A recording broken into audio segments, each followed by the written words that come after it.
Hola, buenas noches. Acá estamos en el hipódromo de San Isidro con el doctor Focaracio, que nos va a comentar un poco de sus inicios de su carrera como doctor y especialista en oncología. ¿Cómo comenzó su etapa profesional y por qué eligió ser oncólogo? Bueno, la medicina en mi familia está como incorporada, digamos. Vengo de familiares médicos, tíos médicos, muchos tíos médicos. Bueno, mis hermanos, uno médico, la otra médica, los hijos de mis hermanos, mi hermano con 3 hijos médicos, yo con una hija estudiando medicina, mi hermana con otro hijo médico y primos. O sea, la medicina está muy incorporada dentro de la familia. Entonces uno como que va naciendo, a medida que vas naciendo, que vas creciendo, vas con la impronta de que y vas a ser médico, ¿no? Y vas a ser médico, ¿no? Y sí, ya te meten en la cabeza que vas a ser médico. Entonces siempre decimos que nos hace falta algún abogado, algún contador en la familia porque son todos médicos. Eso fue un poco lo que me llevó a estudiar medicina.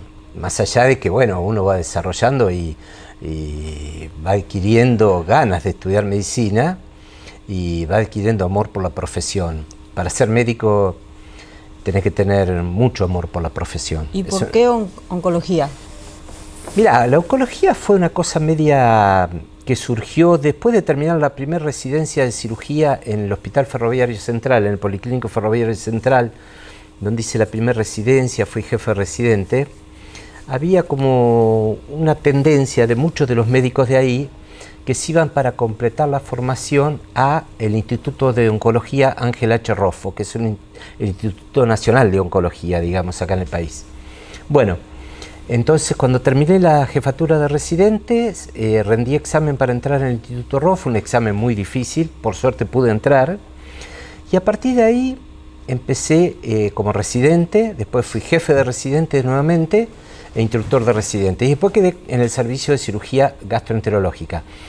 Es una especialidad muy difícil, muy traumatizante, en la cual realmente a uno le va cambiando mucho la forma de ver y el parecer de la vida. Empezás a valorar realmente las cosas. He visto cosas muy, muy feas ahí adentro, feas desde el punto de vista de la parte humana, ¿no es cierto? Y a veces uno se pregunta, ¿y por qué no me toca a mí? ¿O por qué le toca a él? ¿Y por qué? Porque realmente uno en el Instituto Roffo ve desde que el paciente que entra, hace toda la evolución hasta que el paciente... Algunos se curan, otros no. Sí. Pero realmente la oncología vino por ese lado.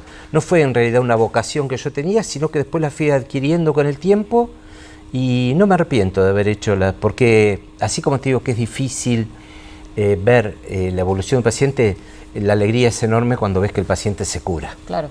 ¿No? ¿Cree que en la Argentina el acceso a tratamiento oncológico es equitativo para todos los pacientes? Y es medio difícil. El Instituto Roffo de hoy no es el Instituto Roffo de cuando yo empecé. El Instituto Roffo de hace 30 y pico de años no es el Instituto Roffo de hoy. Hoy tiene muchas carencias, como está la salud pública en realidad, ¿no? Sí. No es la salud pública que se tenía en esa época. El Instituto Roffo cuando yo empecé tenías grandes profesores, grandes maestros, una infraestructura muy importante. Hoy, por lo que yo hace 3 años dejé el Instituto Roffo, por lo que me cuentan los compañeros que han quedado, la situación se va tornando un poquito más difícil. O sea, en cuanto a eso, te diría que la situación se va tornando difícil. Ahora, si es equitativa, si vos lo comparás con los países limítrofes, sí es equitativa, porque en muchos países limítrofes había momentos en los cuales se fletaban micros para venir al Roffo a hacerse tratamientos oncológicos. Claro. O sea, hasta que medio se puso un freno a todo eso porque venían micros charter a hacerse tratar por diferentes especialidades, porque acá el acceso a la salud pública en ese momento era de excelencia y gratis, cosa que hoy por hoy no ocurre. ¿Y cuál ha sido el caso más difícil que le tocó enfrentar como doctor o como oncológico? Y son muchos casos, son muchos casos. Pero En realidad, el que le tocó. En realidad, lo que yo me especializaba era en cirugía de tumores de abdomen, porque vos en el Instituto Roffo tenés diferentes especializaciones. Te puedes especializar en cirugía de cabeza y cuello, Sí. en cirugía de tórax, cirugía de mamas, cirugía ginecológica, cirugía gastroenterológica, cirugía urológica, cirugía de partes blandas y cirugía de tórax. O sea, dentro de eso tenés que optar. O sea, el que está en cirugía de tórax opera solamente tórax, pulmones y esófago. El que está en cabeza y cuello opera de cabeza y cuello. Y yo elegí por cirugía de tumores de abdomen. Y dentro de eso operaba tumores de colon. Hay veces que me han tocado casos muy importantes, muy severos, en la cual realmente pacientes muy complicados, que vienen en una etapa muy tardía o que son derivados del interior en una etapa muy tardía, donde realmente es poco lo que uno puede hacer. Pero en el Roffo, dado que uno tiene una experiencia mayor que en otros lados en cuanto a que operás solamente oncología, tratás solamente pacientes oncológicos, siempre vas un pasito más de lo que se puede ir en un hospital que no sea de oncología, porque todo el Roffo, todo está organizado para la oncología, desde las enfermeras, que no son enfermeras, le decimos nurse, Sí. hasta los patólogos, el grupo de patólogos, después tenés grupos de apoyo psicológico, tenés los especialistas en terapia intensiva, que están todo está armado como para tratar un paciente oncológico. Pero, te repito, casos difíciles, uno no te podría nombrar. Sí, muchos difíciles, sí. Lo que uno opera en el Roffo son patologías relativamente complejas. Algunos sostienen que en la oncología se propaga el sufrimiento del paciente con tratamiento invasivo, incluso cuando el pronóstico es irreversible. ¿Qué crees a veces que la medicina más allá de lo necesario por medio de rendirse? Claro, uno siempre corre el riesgo de introducirse en lo que se llama ensañamiento terapéutico, que es cuando uno, a pesar de que sabe que no va a poder lograr, por prolongar un par de meses la vida del paciente, lo somete a tratamientos muy difíciles, pero es difícil ponerle el punto y decir hasta acá llegué, porque uno sabe que cuando dice hasta acá llegué, al paciente lo condenó. Claro. Entonces cuando uno está en el quirófano operando, siempre trata de llegar a lo máximo, a lo máximo, a lo máximo, a lo máximo, y después pensando que con los tratamientos complementarios, que sea la quimio, la radioterapia, que también son importantes hoy día en los tratamientos, hay veces que los pacientes no todos son de entrada sometidos a tratamiento quirúrgico. Hay pacientes que se someten a tratamientos con quimio y radioterapia y después se operan, o pacientes que se operen y después son sometidos, o pacientes que quimio, radioterapia, cirugía y después quimio, radioterapia, como se hace en algunos tumores.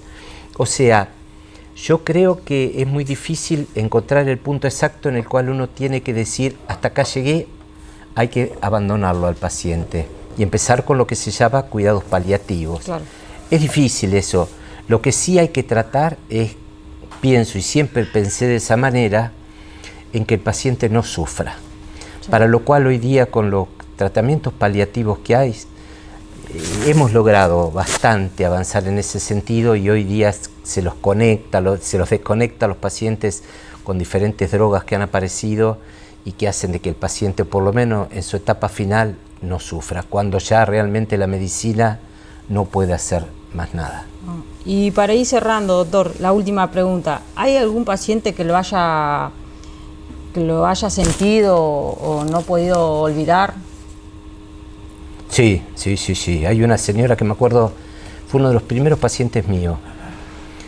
Se llamaba Saba Norma. Nunca me voy a olvidar de esa paciente. Fue un caso muy raro.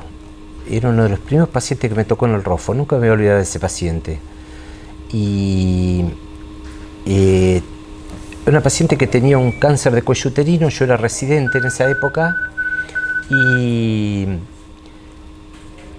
la tratamos anduvo muy bien, se curó, vino un día, todos contentos, le dijimos que los resultados habían dado bien, que todo había andado bien, que ahora a partir de ahora iba a tener que venir cada 6 meses a hacerse los controles. Bueno, todo bien, todo bárbaro. Se va a la casa, llega a la casa a las 11 de la mañana, le dice se cambia, dice al marido que le iba a comentar a la prima de lo que había pasado, que vivía a unas cuadras de ahí, y le dije que para las 12, la hora de la comida, iba a estar. Bueno, pasó las 12, la señora no venía, el marido se va a buscarla a la casa de la prima. Cuando llega a la estación de trenes, ve un gran lío, y mira, se me pone la piel de gallina contándolo. Y encuentra que en la estación de trenes la mujer había bajado al tren, encaró el tren cuando venía y se suicidó. No. El mismo día que le habíamos dicho que se había curado del cáncer. O sea, estaría buscando Su destino. el destino de morirse con la enfermedad. Cuando nosotros le dijimos que por el lado del cáncer no iba, encaró el tren y se suicidó. Nunca voy a olvidar, se llamaba Saba Norma. Y para cerrar con esto te digo que es muy importante el estado inmunológico de una persona. Yo creo que el 95% de las patologías empiezan en la cabeza y terminan en el cerebro. Me pasó con el caso de una chica que le había salido un tumor epidermoide en la panza, una cosa rarísima, nunca vi en todos los 30 y pico de años que tuve en el ROFO. Y me dice, doctor, yo me acuerdo patente el día que me salió el cáncer. Fue el día que mi papá y mi mamá se separaron, que se tiraban con platos, se corrieron con un cuchillo, que esto, que el otro. Ese día sentí una puntada ahí, a partir de ahí empezó a desarrollar el tumor. Son casos que no me los puedo olvidar muy fáciles. Claro. Pero yo estoy de acuerdo en que hay un estado, un equilibrio entre lo que es la inmunidad y la enfermedad. Inmunidad, enfermedad, inmunidad, enfermedad. Sí. Cuando la inmunidad baja, la enfermedad sube y ahí es donde se aparece. Pero me refiero desde la psoriasis hasta el cáncer. El estado inmunológico es muy importante. Por eso es que aumentaron tanto los casos de cáncer en la pandemia, aumentaron tanto los casos de cáncer en el corralito, y hoy día por la situación delicada que la cual estamos viviendo, ya sea por la parte económica, por la parte de inseguridad, por la parte social, por lo que sea, estamos notando un aumento en la frecuencia estadístico, y lo veo en los pacientes con cáncer. O sea, es importante por eso el bienestar psíquico de la persona para evitar el desarrollo de enfermedades en el futuro. Bueno, doctor, muchísimas gracias por la entrevista que nos dio y el tiempo que nos dio. Así que bueno, acá el doctor Focaracio, gracias. Bueno, te agradezco, ojalá que tengan suerte. Me gustaron las preguntas, me sentí cómodo y bueno, espero que te haya servido y que pueda servir como ejemplo alguna de las cosas que dije de todos los años, que van a ser 40, con la medicina. Bueno, muchas gracias, doctor. Gracias.